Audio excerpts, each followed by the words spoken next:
Book of the Dead becoming God in ancient Egypt. Birth of the Book of the Dead. The significance of the Book of the Dead vignettes. The magical power of the vignettes. Part 3.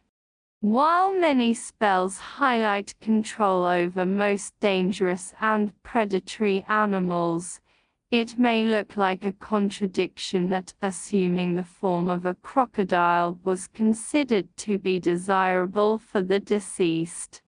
But the transformation into this powerful creature was considered to empower the dead's own status, by assuming its strength and terrifying nature. Furthermore, the crocodile was worshipped in many places in Egypt, especially known as the cult of the crocodile god Sog, associated with spell 88 in the corresponding vignette.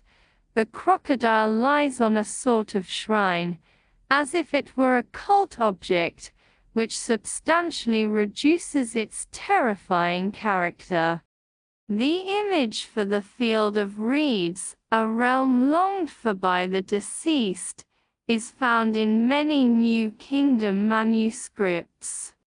The deceased approaches the Field of Reeds after being purified 4 times. Water canals surround the area. Inside we see groups of divinities and the deceased occupied with agricultural activities like plowing, seeding, or harvesting. He is also depicted either sitting in front of offerings or near to a heron on a perch, the sign for abundance. In the Ptolemaic era, the watercourses are often missing. The papyrus boat with the deceased punting it sits on a solitary strip of water. The agricultural scenes take more space than in the earlier manuscripts. Not only do the offerings guarantee the eternal provisions, seeding and harvesting symbolize the perpetuation of their supply. Do the vignettes describe how the ancient Egyptians wanted to live in an eternalized state in the afterlife? Indeed, there are several pictures preserved. In one vignette, the sun god appears in the form of a big falcon head with sun disk, and it is the deceased who is steering the boat.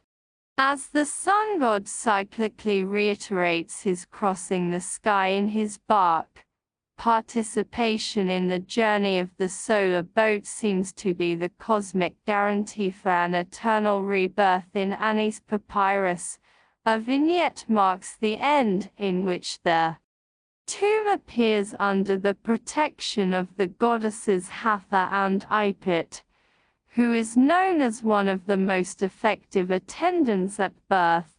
The end of the papyrus of Amnamat shows the deceased sitting on a high chair with a lotus flower at his nose, the most popular symbol of life and rebirth. He is depicted 2 times in almost the same position, as if to underline his favorable position, as a blessed spirit. Book of